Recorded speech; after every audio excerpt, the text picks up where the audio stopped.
கர்த்தருடைய பரிசுத்த நாமத்திற்கு மகிமை உண்டாவதாக. தேவ பிள்ளைகளை நாம் தொடர்ந்து ஆதியாகம நாட்களிலிருந்து ஒவ்வொரு நபர்களாக தியானித்து கொண்டு வருகிறோம். கடந்த பதிவில் உரியாவை குறித்து தியானித்தோம். இன்றைக்கு மாக்காலை குறித்து தியானிக்கப் போகிறோம். மாக்கால் என்றால் மன சோர்வு என்று பொருளாக இருக்கிறது. 1 நாளாகமும் 3ஆம் அதிகாரம் 2ஆம் வசனத்தில் மாக்கால் தாவீது ராஜாவுடைய 4வது மனைவியாக வருகிறத பார்க்கிறோம். தேவ பிள்ளைகளே, தாவீதுக்கு 8 மனைவிகள் இருந்தாங்க. அதில் 4வது மனைவி யார் என்றால் மாக்கால். இது 1 நாளாகவும் 3ஆம் அதிகாரம் 2ஆம் வசனத்தில் கேசூரின் ராஜாவாகிய தல்மாயின் மகள் மாக்கால் என்று பார்க்கிறோம். தேவ பிள்ளைகளே, இந்த மாக்காலை தாவீது எப்படி திருமணம் செய்தார் என்றால், தாவீது ராஜா கேசூரின் ராஜாவோடு யுத்தத்திற்கு போகும்போது அங்கே இருந்த மாக்காலை பார்த்து தனக்கென்று மனைவியாக 4வது மனைவியாக தாவீது எடுத்துக்கொண்டார்.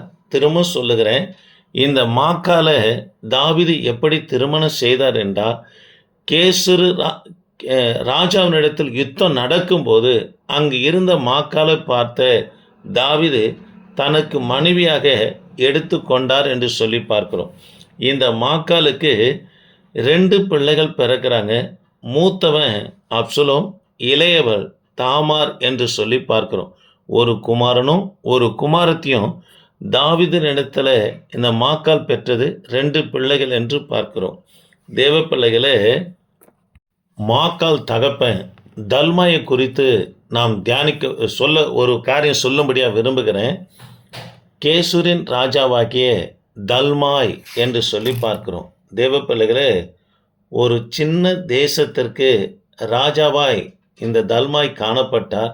இவர் ஒரு புறஜாதி ராஜா. இவர் ஒரு மந்திரவாதியுமாய் இருந்தார் என்று சரித்திர குறிப்புகள் சொல்லப்படுகிறது. 2வதாக மாக்கால் பெற்ற அப்சலோமை குறித்து சொல்லும்படியாக விரும்புகிறேன். 2 சாமுவேலின் புத்தகம் 14ஆம் அதிகாரம் 25ஆம் வசனம். அப்சலோம் இஸ்ரவேலில் மிகவும் அழகானவன் என்று சொல்லப்படுகிறது. நீண்ட கூந்தல் உள்ளவன், உள்ளங்கால் தொடங்கி உச்சந்தலை மட்டும் ஒரு பழுதும் இல்லாத அழகு உள்ளவன் என்று அப்சலோமை குறித்து சொல்லப்படுகிறது. 2 சாமுவேலின் புத்தகம் 13ஆம் அதிகாரம் 1ஆம் வசனத்தில் மாக்கால் பெற்ற தாமாரும் கூட சௌந்தரியமுள்ள ஒரு சகோதரி இருந்தால் என்று சொல்லப்படுகிறது. ஆக தேவ பிள்ளைகளே, மாக்காலுடைய 2 பிள்ளைகளும், அதாவது அப்சலோமை குறித்து வேதம் என்ன சொல்லுகிறதுனா, உச்சந்தலை தொடங்கி உள்ளாங்கால் வரைக்கும் ஒரு பழுதும் இல்லாத அழகுள்ள மகன் என்று சொல்லப்படுகிறது. 2 சாமுவேல் 13:1 நல்ல சௌந்தரியமுள்ள பெண் என்று தாமரை குறித்தும் சொல்லப்படுகிறது பார்க்கிறோம். தேவ பிள்ளைகளே, இந்த மாக்காலுடைய நினைவு என்னன்னா, தன் தகப்பனும் ராஜா, அதாவது தல்மாயும் ராஜா, தன் புருஷன் தாவீதும் ராஜா, ஆகவே தன் மகன் அப்சலோமும் ராஜாவாக வர வேண்டும் என்ற எண்ணம் யாருக்கு காணப்பட்டதுன்னா, இந்த மாக்காலுக்கு என்ன காணப்பட்டது. இது தேவனுடைய விருப்பம் அல்ல. தாவீதுக்கு பிற்பாடு சாலமோன் தான் ராஜாவாக வர வேண்டும் என்று கர்த்தருடைய முடிவாக இருந்தது. இவங்க தன் தகப்பனும் ராஜா, தன் புருஷன் தாவீதும் ராஜா, ஆகவே தன் மகன் ராஜாவாக வர வேண்டும் என்று தேவ சித்தத்துக்கு மாற செயல்பட்டது நிமித்தமாக 2 பிள்ளைகளுடைய முடிவும் சரியில்லாமல் போனது என்று நாம் பார்க்கிறோம். 2 சாமுவேலின் புத்தகம் 13ஆம் அதிகாரம் 19ஆம் வசனத்தில் அம்னோன் தாமரை கெடுத்தான். ஆகவே தேவ பிள்ளைகளை, இந்த தாமார் தன் தலையின் மேல் சாம்பலை வாரி போட்டுக்கொண்டு பல வர்ண வஸ்திரங்களை கிழித்து கொண்டு சத்தமிட்டு அழுது கொண்டு போனாள் என்று நாம் பார்க்கிறோம். இதற்காக தன் சகோதரி தாமரை சீரழித்த அம்னோனை இதற்காகவே அப்சலோம் 2 வருஷம் காத்திருந்து ஒரு விருந்தை ஏற்படுத்தி ஏற்கனவே ஆட்களை செட் பண்ணி யாரை கொலை செய்கிறார்னா, அம்னோனை அப்சலோம் கொலை செய்கிறது. 2 சாமுவேலின் புத்தகம் 13ஆம் அதிகாரம் 28 29 வரைக்கும் நாம் பார்க்க முடியும்.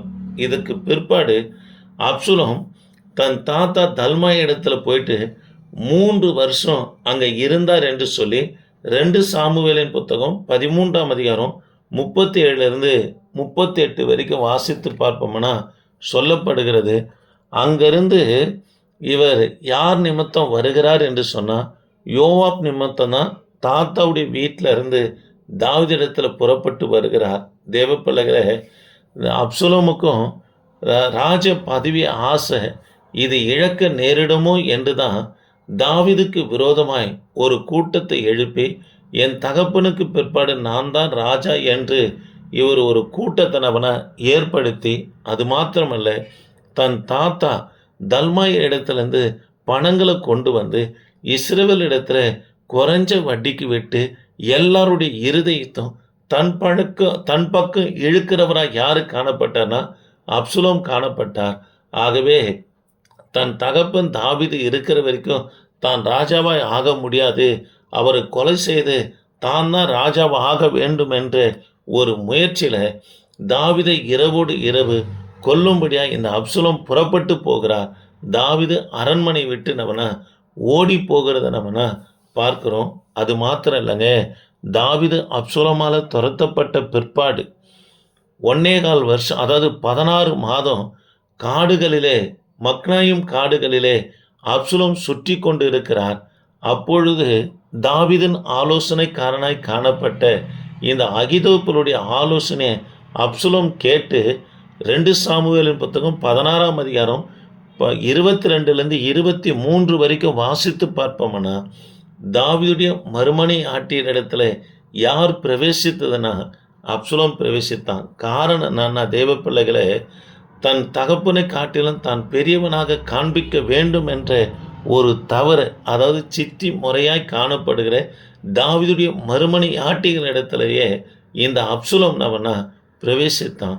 அது மாத்திரமல்ல, தாவீதுக்கு விரோதமாய் போகும்போது, அதாவது மக்னாயும் காட்டில் இருக்கிற தாவீதுக்கு விரோதமாய் இவர் புறப்பட்டு போகிறார். கர்வாலி மரத்தில் தலைமுடி மாட்டிக்கொள்ளுகிறது, கழுத நகர்ந்துருது, வானத்துக்கும் பூமிக்கு அந்தரத்தில் தொங்குற அப்சலோமை யோவாப் அடித்து கொலை செய்கிறது நம்ம பார்க்குறோம்.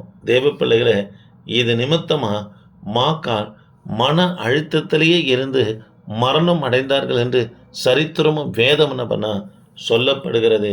தேவ பிள்ளைகளை, மாக்காள் தாவீதுடைய 4வது மனைவி என்று இந்த இடத்துல பார்க்குறோம். அது மாத்திரமல்ல, தேவ விருப்பத்திற்கு மாறாக, அதாவது செயல்பட்டது நிமித்தமாக இந்த மாக்காளுடைய என்னன்னா, தகப்பனும் ராஜா புருஷனும் ராஜா தன் பிள்ளையும் ராஜாவாக வேண்டும் என்று தேவ சித்தத்துக்கு மாற செயல்பட்டது நிமித்தமாக இவங்க 2 பேருடைய பிள்ளைகளுடைய வாழ்க்கையும் சரியில்லாமல் முடிகிறது. இவங்களும் அதாவது மன அழுத்தத்தில் இருந்து மரணம் அடைந்தார்கள் என்று நாம் பார்க்கிறோம். தேவ பிள்ளைகளை, இருக்கிறது ஒரே ஒரு வாழ்க்கைங்க. தேவ சித்தம் என்னவோ அதை கேட்டு விசாரித்து ஆண்டவர் சொல்லுகிறபடி நாம் காணப்படுவோம்னா நம்முடைய முடிவும் சமாதானமாக இருக்குங்க. இதை தான் ஏசாயா தீர்க்கதரிசி புத்தகத்தில் சொல்லப்பட்டது, செம்மையானுடைய முடிவு சமாதானமாக இருக்கும் என்று நாம் வேதத்தில் வாசிக்கிறோம். ஆக இந்த வார்த்தையை கேட்கிற தேவ பிள்ளைகளை, நாம் கர்த்தருடைய சித்தம் நம்ம மேலே என்ன இருக்கிறதோ அதை விசாரிப்போம். ஆண்டவரிடத்தில் கேட்போம், ஆண்டவரே என் பிள்ளைகளை குறித்து, என்ன குறித்து, என் ஊழியத்தை குறித்து, ஆண்டவரே என் எதிர்காலத்தை குறித்து என்ன திட்டமாக இருக்கிறது என்று கர்த்தரிடத்தில் விசாரிப்போம்னா நிச்சயமாக ஆண்டவர் வெளிப்படுத்துவாருங்க. ஆண்டவர் ஒவ்வொருவரையும் ஒவ்வொரு நோக்கத்திற்காக தெரிந்து கொண்டு இருக்கிறாங்க. அவர் நோக்கத்தை நாம் நிறைவேற்றுவர்களாக இருப்போம்னா வேதமும் சொல்லுகிறது, என் பிதாவின் சித்தத்தின்படி செய்யாதவன் எவனும் பரலோக ராஜ்யத்தில் பிரவேசிக்க மாட்டான், என் பிதா நடாத நாற்றெல்லாம் வேரோடு பிடுங்கப்படும் என்று சொல்லுகிறதுங்க. ஆகவே கர்த்தருடைய விருப்பம் என்னவோ நம்முடைய விருப்பத்துக்குள்ளே கர்த்தரை கொண்டு வரக்கூடாதுங்க. உன் நினைவு அவருடைய நினைவு அல்லங்க. நம்ம ஒரு வட்டமிட்டு, ஆண்டவரே எனக்கு இது இருந்தால் அது இருந்தால் நான் இப்படி செய்வேன்னு சொல்லி கர்த்தருக்கு நம்ம ஆலோசனை சொல்லிக்கின்னு காலங்களை கடத்தக்கூடாதுங்க. கர்த்தாவே நீர் என்ன செய்ய சித்தமாக இருக்கிறீர் சொல்லும், நான் செய்கிறேன் என்று அப்போஸ்தலர் நடபடி புஸ்தகம் 9ஆம் அதிகாரத்தில் கர்த்தருடைய சத்தத்தை கேட்ட உடனே புரிஞ்சுக்கினாரு, இது இயேசு என்று சொல்லி எந்த இயேசு கிறிஸ்துவை ஆராதிக்கிற பிள்ளைகளுக்கு சபைக்கு விரோதமாய் புறப்பட்டு போனாரோ சவுல், கர்த்தர் தமஸ்கு வீதியில் சந்தித்த உடனே, கர்த்தர் என்று தெரிந்த உடனே சொல்லுகிறார், ஆண்டவரே நீர் என்ன செய்ய சித்தமாக இருக்கிறேன் சொல்லும் செய்கிறேன் என்று தன்னை அர்ப்பணித்த உடனே இவரை கொண்டு 13 நிருபங்களை, புதிய ஏற்பாட்டில் அதிகமான புத்தகங்களை எழுத யாரை கர்த்தர் பயன்படுத்துகிறார்னா பவுலை பயன்படுத்தினாருங்க. ஆக தேவ பிள்ளைகளே, நாம் கர்த்தருடைய சித்தத்திற்கு ஒப்பு கொடுப்போம். கர்த்தருடைய சித்தத்திற்கு ஒப்பு கூடாத எந்த ஒரு காரியமும் அது நல்ல முடிவாக ஆகாது. அதற்கு உதாரணம் இந்த மாக்காலை பார்த்தோம். 2 பிள்ளைகளுடைய முடிவும் சரியில்லாமல் போனது. பிற்பாடு இவர்களுடைய முடிவும் மன அழுத்தத்தில் போய் முடியுதுங்க. தேவ பிள்ளைகளே, கர்த்தருடைய சித்தம் இல்லாமல் எது செய்தாலும் அதில் மன அழுத்தம் இருக்கும். அதாவது சமாதானம் இருக்காது. மன உளைச்சலாகவே காணப்படும். தேவ சித்தம் இருக்குமானால் சமாதானம் தான் இருக்குன்னு சொல்ல வரல. பிரச்சனைகள், போராட்டங்கள் எது வந்தாலும் அது உன்னை மேற்கொள்ளாதபடி என் தேவனே உன்னை பாதுகாப்பாருங்க. ஆகவே கர்த்தருடைய சித்தத்துக்கு ஒப்பு கொடுப்போம். ஆண்டவர் சொல்லி தாங்க இந்த சூனாம்படு பகுதியில் கர்த்தருடைய ஊழியத்தை செய்யும்படியாக புறப்பட்டு சென்னையிலிருந்து வந்தோம். ஆண்டவருடைய பெரிதான கிருபையினால 17வது வருஷத்தில் கடந்து வருகிறோம். எத்தனை பிரச்சனைகள், போராட்டங்கள், அவமானங்கள், நிந்தைகள், கொலை மிரட்டல் எது வந்தாலும் ஒன்றும் என்னையும் அடியன் குடும்பத்தையும், அதாவது ஊழியத்தை மேற்கொள்ளாதபடி கர்த்தர் பாதுகாத்து கொண்டு வராருங்க. காரணம் என்ன?